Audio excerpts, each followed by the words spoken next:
Jemaah haji asal Kabupaten Nagan Raya secara resmi dilepas menuju ke asrama haji pada Rabu 21 Mei 2025. Dari total 120 jemaah haji tersebut, 118 diantaranya diberangkatkan hari ini pada kloter 5 embarkasi Aceh. Sebanyak 118 jemaah haji asal Kabupaten Nagan Raya yang berada di kloter kelima embarkasi Aceh diberangkatkan pada hari ini menuju ke asrama haji di Banda Aceh.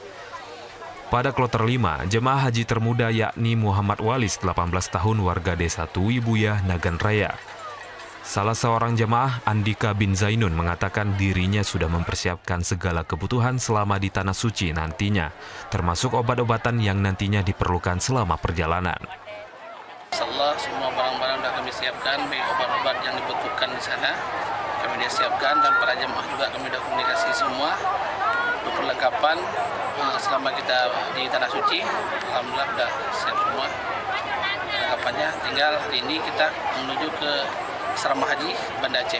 Yang terutama kan kita manasik dulu untuk inikan doa-doa apa yang kita inikan di Tanah Suci. Ya, insyaallah kita sudah persiapkan. Terus mengenai yang lain-lain juga kita sudah inikan. Sementara itu, Wakil Bupati Nagan Raya, Raja Sayang, berharap agar seluruh calon jemaah haji Nagan Raya tetap menjaga kesehatan selama di perjalanan hingga tiba di Tanah Suci nantinya.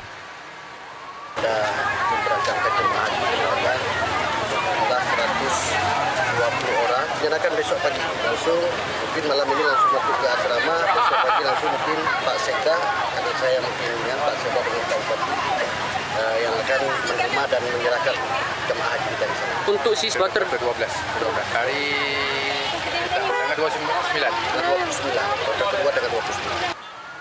Direncanakan jemaah haji yang berangkat hari ini akan tiba di asrama haji pada jam 8 malam dan akan diberangkatkan ke Tanah Suci pada Kamis sore waktu setempat.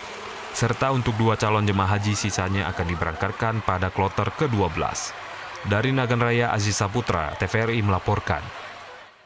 لبيك اللهم لبيك لبيك لا شريك لك لبيك إن الحمد والنعمة لك والملك لا شريك لك